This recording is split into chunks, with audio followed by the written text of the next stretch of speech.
Mic দিয়ে এটা বলা যাবে না।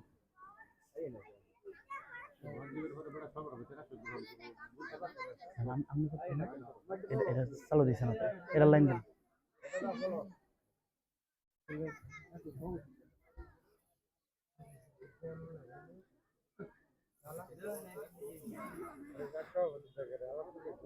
আসে নাই তো।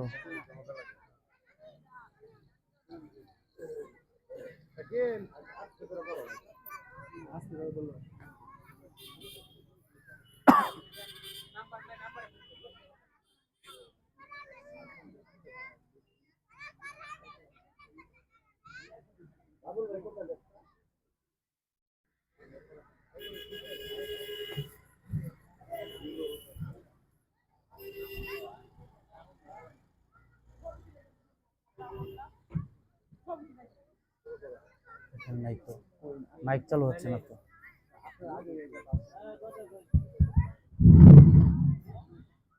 আসসালামু আলাইকুম ওয়া রাহমাতুল্লাহি ওয়া বারাকাতুহু।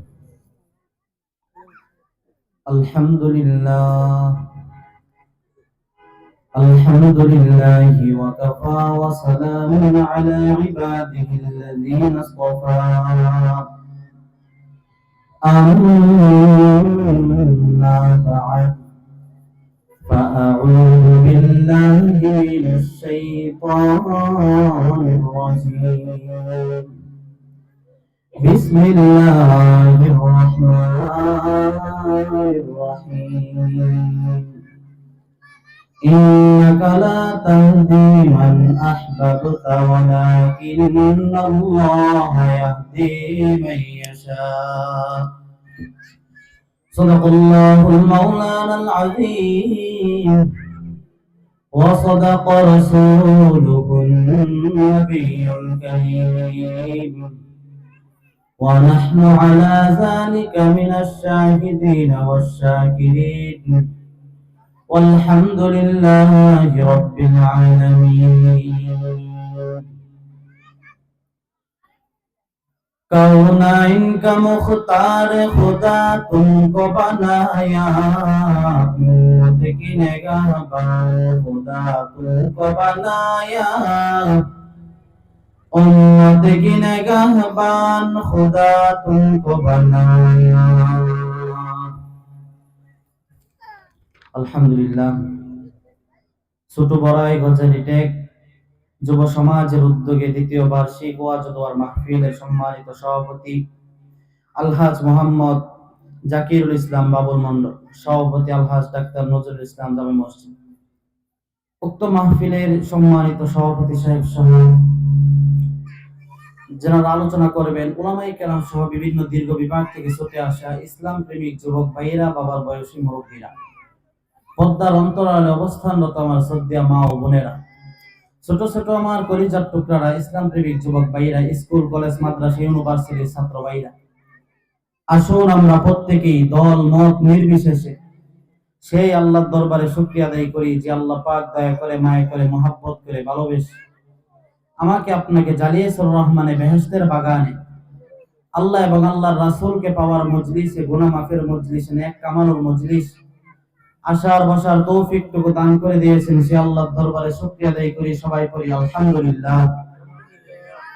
বক্সের ভলিউমটা একটু বাড়ায় দেন, বক্সের ভলিউম। চতুর্দিক থেকে ভলান্টিয়ার ভাইরা আমার আওয়াজ গড়ে তৈমুখ করে। আমার বন্ধুগণ, বিশেষ করে আমার সাথে যিনি উপস্থিত আছেন, আপনাদের সবারই সুপরিচিত এবং সবারই মুরব্বী আমার নানা মাওলানা মুজিবুর রহমান সাহেব। আমার ওনার সামনে বয়ান করার মতো যোগ্যতা নাই, আমি শুধু নানাকে বয়ানের সবক শোনানোর জন্য এখানে বসলাম। আল্লাহ পাক আমার নানার হায়াতের মধ্যে বরকত দান করুক, সারা জীবন যেন এইভাবে উম্মতের দ্বারে উম্মতের খাদেম হয়ে খেদমত করে আল্লাহর দরবারে নৈকট্য লাভ করতে পারে, সেই তৌফিক দান করুন। সবাই বলেন আমিন। আমার বন্ধুগণ, পবিত্র কোরআনে কারীম থেকে একটা আয়াত তেলাওয়াত করেছি। আল্লাহ বলেছেন, নবী আপনি যাকে মহব্বত করেন, ভালোবাসেন, এই ভালোবাসাটা আপনি বাঁচতে পারেন ঠিক, কিন্তু আপনার ইচ্ছা মতনে আপনি তাকে হেদায়েত দিতে পারবেন না। আপনি একজনকে ভালোবাসতে পারেন, কিন্তু আপনি তাকে হেদায়েত দিতে পারবেন না। আমার ভাইরা, আল্লাহ চান নাই আবু জাহেল নবীর পাশে গড় হেদায়েত পান না। আল্লাহ চান নাই নবীজির আপন চাচা আবু তালেব নবীজিকে ৪৫ বছর লালন পালন করেছেন, হেদায়েত পান নাই। আল্লাহ চান নাই আবুল আহাব হেদায়েত পান নাই। এই আওয়াজগুলো চুপ কর। আল্লাহ চাইছেন ফেরাউনের বউ আসিয়ার আল্লাহ হেদায়েত দিয়ে দিয়েছেন। কওমি লূতিন আহলিয়ারা কাফেরা, কওমি লূতিন আহলিয়ারা কাফেরা, ফেরাউন আহলিয়ারা কাফেরা। আমার ভাইরা, দেখুন এই পৃথিবীতে আল্লাহ ইসলামটা কিভাবে ধীরে ধীরে আজ এ পর্যন্ত এনে দিয়েছেন। আমার বন্ধুগণ, আল্লাহ রাব্বুল আলামিন একজন সাহাবীর কথা আমার নবী যে বর্ণনা করেন, হযরত আবু হুরায়রা। যত হাদিস বর্ণনা করেছেন সবচেয়ে হাদিস বর্ণনাকারী সাহাবীর নাম আবু হুরায়রা। তিনি আমার নবীর দরবারে ছিলেন, বাড়িতে আসতে লেট হয়ে গেছে। আমার বন্ধু একটু আমার দিকে মনোযোগ দেন। মা জিজ্ঞাসা করলেন, আবু হুরায়রা তুই তখন কইছিস? তার মা আবার মুশরিক। তার মাকে বললেন, মারে আমি মিথ্যা বলতে চাই না, আমি সত্য বলতে চাই। আমি ছিলাম এমন এক ব্যক্তির দরবারে যার দরবারে থাকতে পারলে দুনো জাহান ধন্য। আল্লাহু আকবার বলেন। আমি ছিলাম নবী মুহাম্মদের দরবারে। বলে তুই মুহাম্মদের দরবারে ছিলি? এই কথা শুনে ঠাস করে একটা থাপ্পড় মারা বলে, হয় আমার বাড়ি সারবি না, নবী মুহাম্মদের দরবার স্যার। আমার ভাইয়েরা, পাগলার ভাইয়েরা আমার, আরে যুবক বন্ধু,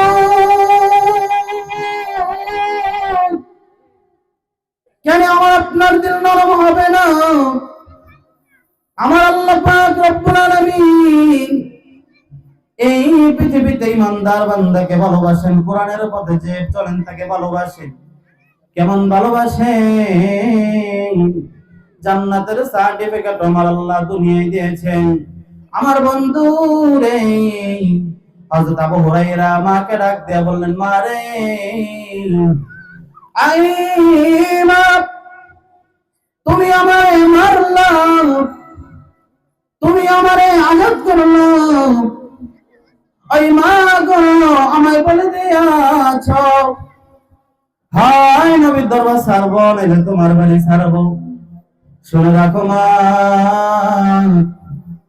ইমানের গুণ অর্জন করেছে রে মা, জীবন দিয়া দিব, তোমার বাড়ি ঘরে ছেড়ে দিব, নবী মুহাম্মদের দরবার ছাড়বো না। এইবার আবু হুরায়রা ডাক দিয়ে বললেন, আবু হুরায়রা রে, যা বের হইয়া যা। হে বন্ধু, একবার চিন্তা করে দেখেন, কালকেও যখন আমার নানার সাথে বাজারে বসলাম, না বললো আগামী 70 বছর পরে আমি থাকবো না, 70 বছর পরেও ছিলাম না। কিসের এত বাহাদুরি?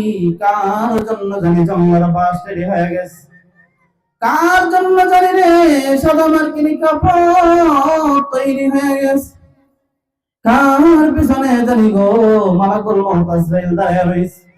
আমার বন্ধুরে নিজের চিন্তা নিজে করেন, আর আমার একজন সাহাবীর কথা শুনে যান। বললেন, মা রে, আমি তোমার বাড়ি ছেড়ে দিতে পারবো, কিন্তু নবী মুহাম্মদের দরবার ছাড়তে পারবো না। এইবার আবু হুরায়রা ডাক দিয়ে বললেন, আবু হুরায়রা রে, যা বের হইয়া যা। হে বন্ধু, আবু হুরায়রা রাদিয়াল্লাহু তাআলা আনহু মায়ের হাতে মার খাইয়া অপরাধ একটাই, কেন আমার নবীর দরবারে ছিলে। একটা দরমাইরা আমার নবীর দরবারে চলে গেলেন। নবী আমার নজর করে দেখতেছেন আবু হুরায়রা দাঁড়ানো। ডাক দিয়ে বললেন, আবু হুরায়রা, ও আবু হুরায়রা, তুমি না বাড়িতে গিয়েছিলে, আবার আইসা বললা, কারণটা কি? আবু হুরায়রা ডাক দিয়ে বললেন, নবীজি গো, নবীজি, আমি বাড়িতে গেছিলাম, কিন্তু আমার মা আমার গালে থাপ্পড় মারছে। আল্লাহর নবী বললেন, আবু হুরায়রা, তুমি একজন সাহাবী মানুষ, তোমার মা তোমারে মারছে, তুমি কি আমার কাছে বিচার দিতেছো? শোনো আবু হুরায়রা, তোমার মা তোমারে মারছে, এইখানে আমি নবী মুহাম্মদের কোনো কিছুই করার নাই। হে বন্ধু, আবু হুরায়রা ডাক দিয়ে বললেন, নবী গো, আমি আপনার কাছে বিচার দিতে আসি নাই গো নবী। তাহলে কেমনি গাইস? আবু হুরায়রা বললেন, নবী গো, আমি বিশ্বাস করি আল্লাহ আপনার দোয়া কখনো ফেরত দেব না। ও নবীজি, আপনি যদি আমার মালিককে একটু দোয়া করে দেন, আমার মায়ের আমার আল্লাহ ইমান আমল করুন দিয়া ধন্য করে দিত। আমার ভাই আবু হুরায়রা বললেন, নবী আমার মায়ের জন্য একটু দোয়া করেন। তো আবু হুরায়রা বলছেন, নবী মায়ের জন্য দোয়া করেন। আবু হুরায়রার উচিত ছিল কি নবীর পাশে বসে আমিন আমিন বল, কিন্তু আবু হুরায়রা বললেন, নবী গো, আমি বাড়ির দিকে দৌড় দিব, দেখবো আপনার দৌড়ার পাওয়ার বেশি নাকি আপনি নবীর আমার দৌড়ের পাওয়ার বেশি। তো বাড়ির দৌড় দিয়া দেখলো নবীর দোয়ার পাওয়ার বেশি নাকি তার দৌড়ের পাওয়ার বেশি। শুনতে রাজি আছেন না? কে কে রাজি আছেন একটু হাত তুলে দেখান তো। আল্লাহ তুমি প্রত্যেকটা মানুষকে কবুল করে নাও। আপনার আমার বন্ধু, এর আগে ছোট্ট সংক্ষিপ্ত আকারে আপনার আরেকজন সাহাবীর নাম জানতে হবে। আপনার একজন সাহাবী, আপনার ভালো মানুষের সুহবতের কারণে আল্লাহ আপনাকে বড় বানায় দিতে পারে। আমার বন্ধু সাহাবাই কেরাম দামি হয়েছেন, জাহিলিয়াতের যুগে থাকার পরে পৃথিবীর মধ্যে সবচেয়ে শ্রেষ্ঠ বলে প্রমাণিত হয়েছেন। কেন হয়েছে? কারণ আল্লাহ বলেছেন, আত্তাইবু মিনাজ যামবি কামাল্লা যামবালা। রাসূলের হাদিস, কোন ব্যক্তি যদি তওবা করে, বিশাল লবণের পাহাড়কে যদি একটা সমুদ্রের মধ্যে ঢেলে দেওয়া হয়, মুহূর্তের মধ্যে যেমন লবণের পাহাড়টা বিলীন হয়ে যায়, ঠিক তেমনি ভাবে গুনাহগার বান্দা যদি আল্লাহর দরবারে তওবা করে, আমি আল্লাহ এমন ভাবে মাফ করে দেই যেন সে জীবনে কোনো গুনাহই করে না। আমার বন্ধু, আল্লাহর নবীর দরবারে এক সাহাবী থাকেন, হযরত আনাস রাদিয়াল্লাহু তাআলা। আয়েশা বাড়িতে বললেন, মাগো, প্রতিদিন মায়ের সালাম কালাম দিয়া, দূর থেকে কোনো মানুষ আসলে মায়ের সালাম দিয়া ভালো করে জিগায় না, কিন্তু ওই দিন ওই সাহাবীটা বাড়িতে গিয়া সাধারণভাবে শুয়ে পড়ছে। মা চিন্তা করলেন, প্রতিদিন আমার আয়েশা ভালো করে জিগায়, আজকে কেন শুয়ে পড়ছে? তার মা গিয়া বললেন বা দেখলেন পেটটা পিঠের সাথে লাগা গেছে। তার মানে পেট ভরা। পেট ভরা, পেট পিঠের সাথে লাগা গেলে পেট ভরা থাকে, পেটে ক্ষুধা। বললেন, আনাস তুমি কি খাও নাই? আনাস চিন্তা করলেন, আমি যদি বলি আমি খাই নাই তাহলে আমার নবীর উপরে দোষ যাবে, আর যদি বলি খাইছি তাহলে কি হবে? মিথ্যা কথা হবে। হযরত আনাস কত সুন্দর উত্তর দিতেছেন, আই মা, নবী খাইলে খাই, নবী না খাইলে খাই না। আল্লাহু আকবার বলেন। নবী খাইলে খাই, নবী না খাইলে খাই না। বাবা, প্রথম দিন শেষ, দ্বিতীয় দিন যখন আনাস আসলেন, আনাসের মা দেখেন হযরত আনাসের পেটটা পেটের সাথে লাগছে তো লাগছে, পেটের মধ্যে 3-4টা পাথর। আমার ভাইয়েরা, হযরত আনাসের মা আনাসের কাছে যাইয়া ডাক দিয়ে বললেন, বাবা রে, আজকে তোর পেটে 3-4টা পাথর বাঁধা গেলি। হযরত আনাস ডাক দিয়ে বললেন, মা, গতকালকে যে গাইছি উত্তর দিছিলাম, নবী খাইলে খাই, নবী না খাইলে না খায়া থাক। ওই মা, পেটে পাথর বাজছে, এটাও আমার নবীরে দেখছি, নবী আমার পেটে পাথর বাজছে। আমার ভাইয়েরা বাবাজিরা, হযরত আনাস বললেন, মা রে, আমি যখন দেখছি আমার নবীর পেটে পাথর বাজছে, ঠিক তখনই আমি নবীর সুন্নাত পালন করার জন্য পেটে পাথর বাজছি। হযরত আনাসের মা ডাকতে বললেন, আনাস, বুঝি তুমি বড় হবে, তোমার নবী বড় হবে, যাও যাও যাও, আমার নবীর দরবারে যাও, আমার নবীরে গিয়া বলবা আমি আনাসের মা নবীর দাওয়াত দিলাম একসঙ্গে খাওয়ানোর জন্য। আমার ভাইয়ের, আমার বন্ধুগণ, হযরত আনাস আমার নবীর দরবারে যাচ্ছেন তো যাচ্ছেন, আর মা বেগমকে বলছেন, লা ইলাহা, জোরে লা ইলাহা, আরো জোরে লা ইলাহা ইল্লাল্লাহ, লা ইলাহা, জবান খুলে লা ইলাহা। ভাইজান, যার দিলে আছে আল্লাহর ভয়, আল্লাহ আল্লাহ সব সময়, কথা বলেন ঠিক না বেঠিক? দুনিয়াদারি ভালো লাগে না, ভালো লাগে যে ইল্লাল্লাহ, লা ইলাহা, সবাই লা ইলাহা, আরো জোরে লা ইলাহা, মুহাব্বতে লা ইলাহা ইল্লাল্লাহ, লা ইলাহা।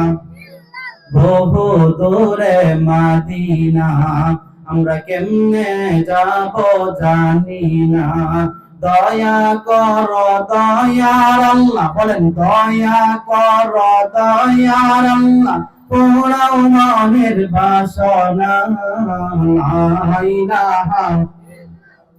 আমার ভাইরা, বন্ধুগণ আমার, এই মাহফিলটাকে সাজাইতে গিয়া কত কষ্ট আমার যুবক ভাইরা করেছে, আমার বৃদ্ধ বাবাজিরা করেছেন। আমার বন্ধু, আমার এই মাহফিল সাজাইতে গিয়ে অনেক কষ্ট করেছেন। আল্লাহ গো, দুনিয়ায় ফল দিলে তো শেষ হয়ে যাবে, আখিরাতে ধন্য করে দিও। আমার বন্ধু হযরত আনাস আমার নবীরে গিয়ে বললেন, নবীজি আমি আপনাকে দাওয়াত দিলাম এক সন্ধ্যা খাওয়ানোর জন্য।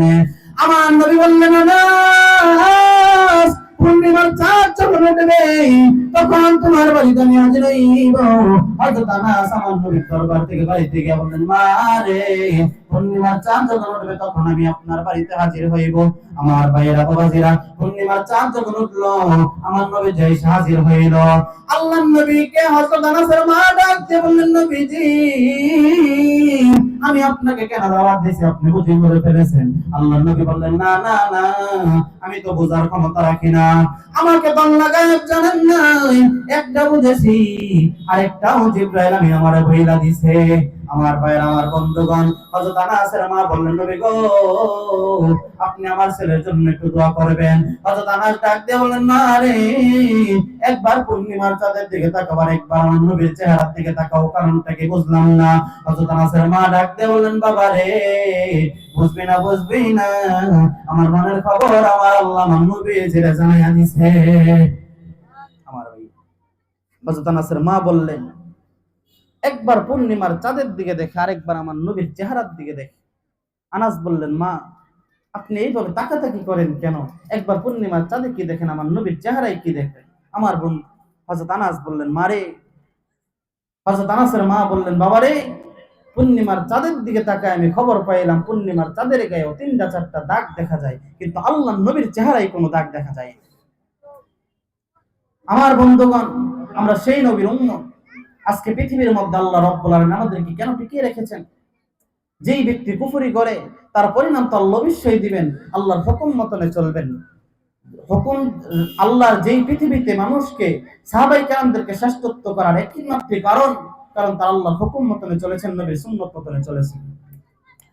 আল কোরআনের সৈনিক আমি নেই তো কোনো ভাই, এক আল্লাহর গোলাম আমি এই তো পরিচয়, এক আল্লাহর গোলাম আমি এই তো পরিচয়। এই পৃথিবীর সবই না কোন, এই পৃথিবীর সবই না কোন, আসল কিছুই নাই, এক আল্লাহর গোলাম আমি এই তো পরিচয়। আমার ভাইরা, আমার বন্ধুগণ, আজ বন্ধু আল্লাহ রাব্বুল আলামিন হযরত আনাসকে কত উঁচু বানায়া দেন। আনাস রাদিয়াল্লাহু তাআলা একবার পূর্ণিমার চাঁদের দিকে তাকায়, আরেকবার আমার নবীর চেহারার দিকে তাকায়। আনাসের মাকে বললেন, আনাস একবার আপনি পূর্ণিমার চাঁদের দিকে দেখেন, আরেকবার আমার নবীর চেহারার দিকে দেখেন, কারণ কি? হযরত আনাসের মা বললেন, বাবা রে, আমি পূর্ণিমার চাঁদ এত সুন্দর এত সুন্দর, কিন্তু আমি খবর পাই না পূর্ণিমার চাঁদের গায়েও কয়েকটা দাগ দেখা যায়, কিন্তু আল্লাহর নবীর চেহারায় কোনো দাগ দেখা যায় না। আমার বন্ধু, এখান থেকে শিক্ষা হইল ইউসুফ নবী কত সুন্দর ছিল। ইউসুফ নবীর সৌন্দর্যতা দেখা মানুষ আঙ্গুল কেটেছে, কিন্তু ঈমান আনছেনি, কিন্তু ঈমান আনে না। ইউসুফ নবীকে দেখা মানুষ প্রেমে পড়েছে, মুহাব্বত করেছে, ভালোবাসে, লিপ্ত হয়েছে, কিন্তু ঈমান আনে নাই। কিন্তু আমার নবীকে দেখা মানুষ মুহাব্বত করেছে, ভালোবাসাও পাইছে, কালিমা পয়রা মুসলমানও হইছে। আমার বন্ধু দাউদ আলাইহিস সালাম কত সুন্দর, দাউদ আলাইহিস সালাম এত সুন্দর কণ্ঠের অধিকারী ছিল, যখন তার কণ্ঠ থেকে তিনি তেলাওয়াত করতেন, আশেপাশে নদী নালা খাল বিল থেকে মাছগুলো আইসা সাপগুলো আইসা তার সাথে লাফানো শুরু করতো। হায়রে আমার নবীর চেহারা কত সুন্দর। আয়েশা রাদিয়াল্লাহু তাআলা বর্ণনা করেন যে সময় ইউসুফ নবীকে দেখা মানুষ আঙ্গুল কেটেছে, ওই যুগের নারীরা যদি আমার নবীকে দেখতো মানুষের কলি চাই কেটে দিত। লা ইলাহা, সবাই লা ইলাহা, আরো জোরে লা ইলাহা। জোরে লা ইলাহা ইল্লাল্লাহ, লা ইলাহা। মেরে বিরক্ত হচ্ছে আমার? আল্লাহরে ডাকলে বান্দায় আল্লাহ বলে ডাক, আল্লাহরে ডাকলে বান্দায় আল্লাহ বলে ডাক। ওটারে ডাকতে পারলে তোর জীবনের গুনাহ হবে মাফ। আল্লাহরে ডাকলে বান্দায় আল্লাহ বলে ডাক, বলেন না আল্লাহরে ডাকলে বান্দা আল্লাহ বলে ডাক। ওরে যখন তুমি ছোট্ট ছিলে, দাঁত ছিল না মুখে, তরল খাবার আল্লাহ দিলেন মা জননীর বুকের ভাই, মা জননীর বুকে, কথা বলেন ঠিক না বেঠিক? আবার যখন তোমার কেউ ছিল না, তখন ছিল মাওলা পাক। এখন তোমার সব হয়েছেন, পর হয়েছেন উনি রে ভাই, পর হয়েছেন উনি, কথা বলেন ঠিক না বেঠিক? হ্যাঁ বন্ধু, 1 মিনিটের ভিতরে পয়েন্ট শেষ করে দিচ্ছি। আমার বয়ানের শেষ দরখাস্ত, সবাই মিলে আল্লাহর কাছে দোয়া করবেন। এই মাহফিল সাজাইতে গিয়া এলাকার বন্ধু অনেক কষ্ট করেছেন। গত বছর আমি এখানে বয়ান করেছিলাম, আজকেও বয়ানের মধ্যে বসলাম। আমার বন্ধু এইভাবে আমার আল্লাহ আমার নবীকে বয়ান শুনাইছেন, আমার নবীজি সাহাবায়ে কেরামদেরকে বয়ান শুনাইছেন, সাহাবায়ে কেরাম তাবেঈদেরকে বয়ান শুনাইছেন, তাবেঈনা তাবেঈদেরকে বয়ান শুনাইছেন।